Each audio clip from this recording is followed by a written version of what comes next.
2,73,000. இதன் மூலமாக புதிய கல்லூரியிலே சேர்ந்திருக்கக்கூடிய மாணவிகளுடைய எண்ணிக்கை 34,460. பெண்களின் உயர்கல்வியை பெற வேண்டும் என்ற இந்த திட்டம் மட்டும் இல்லை என்றால் இத்தனை மாணவிகளுடைய எதிர்காலம் என்னவாயிருக்கும் என்பதை கேள்விக்குறியாக நான் உங்கள் முன்னாலே வைக்க கடமைப்பட்டிருக்கிறேன். தலைவர் அவர்களே, கல்வி என்ற அறிவாயுதத்தை வைத்துதான் எதிர்காலத்தை நாம் வென்றெடுக்க முடியும். அந்த அடிப்படையில் தான் கல்விக்கு மிகுந்த முக்கியத்துவம் அளிக்கக்கூடிய அளவில் பள்ளிகளுக்கு புதிய வகுப்பறைகள் கட்டிட 1000 கோடி ரூபாய் இந்த அரசால் ஒதுக்கீடு செய்யப்பட்டிருக்கிறது. 15,000 திறன் மிகுந்த வகுப்பறைகள் கட்ட 300 கோடி ரூபாய். அரசு பள்ளி மாணவர்களின் சேர்க்கையை அதிகமாக்கும் வகையில் 7.5% உள்ஒதுக்கீட்டின் மூலம் 28,749 மாணவர்கள் அவருடைய முழு கல்வி செலவையும் அரசை ஏற்றுக்கொள்ள 511 கோடி ரூபாய் ஒதுக்கீடு செய்யப்பட்டிருக்கிறது. புதுமை பெண் திட்டத்தைப் போலவே அரசு மாணவர்கள் பயன்பெறும் வகையில் தமிழ் புதல்வன் திட்டத்திற்காக 360 கோடி ரூபாய். அரசு பள்ளி மாணவர்கள் வெளிநாட்டில் பட்ட மேற்படிப்பை தொடர உதவித்தொகை என அரசு பள்ளி மாணவர்களை சிகரம் தொட வைக்க பல்வேறு முயற்சிகள் இந்த நிதிநிலை அறிக்கையில் இடம்பெற்று மக்களிடத்திலே பெரும் வரவேற்பை பெற்றிருக்கின்றன. தலைவர் அவர்களே, ஒரு ஆணாதிக்க சமுதாயத்தில் கணவரை இழந்த பெண்கள், தந்தையை இழந்த குழந்தைகள் காப்பாற்றப்பட வேண்டியவர்கள் என்ற கருத்துக்கள் உண்டு.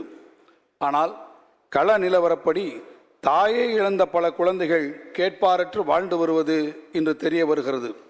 எனவேதான் அவற்றையெல்லாம் கருத்தில் கொண்டு இந்த புதிய வறுமை ஒழிப்பு திட்டத்தில் ஆதரவற்றோர், ஒற்றை பெற்றோர் குடும்பங்கள், மனநலம் குன்றியோர், மாற்றுத்திறனாளிகள் கொண்ட குடும்பத்திற்கு முன்னுரிமை கொடுத்து அவர்களுக்கு உரிய உதவிகள் எல்லா வகையிலும் வழங்கப்படும்.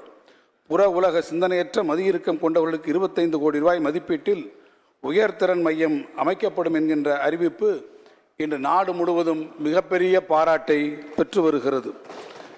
திருநங்கைகளாக தங்களை அறிவித்துக் கொண்டவர்கள் கல்லூரி படிப்பை பெற்றோர் மற்றும் உறவினர் ஆதரவின்றி தொடர முடியாத சிக்கல் குறித்து நாளிதழிலே வெளிவந்த செய்தி ஒன்றை மாண்புமிகு தமிழ்நாடு முதலமைச்சர் அவருடைய கவனத்திற்கு எடுத்துச் சென்றபோது அவர்களுக்கென்றே ஒரு தனியாக திட்டம் ஒன்றை வகுப்பதற்காக அவர்கள் உத்தரவிட்டார்கள்.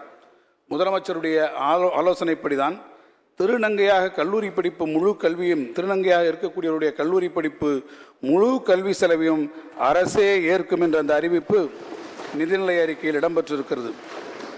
ஒரு நாளிதழிலே வந்த ஒரு பெட்டி செய்தி கொள்கை முடிவாக மாறக்கூடிய ஒரு அதிசயம் தமிழ்நாட்டில் மட்டும்தான் நிகழ்ந்திருக்கிறது என்பதை நான் இங்கே குறிப்பிட்டு சொல்ல விரும்புகிறேன். தமிழ் சமூகத்தின் கடைக்கோடி தேடிச் சென்று உதவுவதுதான் சமூக நீதி தத்துவத்தின் திராவிட மாடல் அரசினுடைய அடிப்படை கொள்கை. தலைவர் அவர்களே, கனித்தமிழ் மாநாடு நடத்தி புதிய மென்பொருள் தொழில்நுட்பம் உருவாக்க உரிய நிதி இந்த நிதிநிலை அறிக்கையிலே ஒதுக்கப்பட்டிருக்கிறது. அறிவியல் தமிழ் அறிமுகப்படுத்தப்பட்டு முத்தமிழறிஞர் கலைஞர் வழியில் இந்த அரசு பயணித்து வருகிறது என்பதற்கு இது ஒரு மிகச்சிறந்த எடுத்துக்காட்டாக இருக்கிறது. தமிழ்நாட்டினுடைய பசுமை வழி பயணத்தை செம்மைப்படுத்திட, பசுமை ஆற்றல் உருவாக்கிடவும், கடற்கரைகளை பாதுகாத்து நீதல் மீட்சி இயக்கம், கான்கிரீட் கட்டடங்களிடையே பசுமை பரப்பை உயர்த்திட நகர்ப்புற பசுமை இயக்கம், அடையாறு நதியை சீரமைப்பதற்கு மட்டுமின்றி தமிழ்நாடு முழுவதும் நதிக்கரை மேம்பாடு, நீலக்கொடி கடற்கரைகள், மின் பேருந்துகள் என பசுமை முயற்சிகள் தொடர்ச்சியாக மேற்கொள்ளப்பட்டிருக்கின்றன. தமிழ்நாடு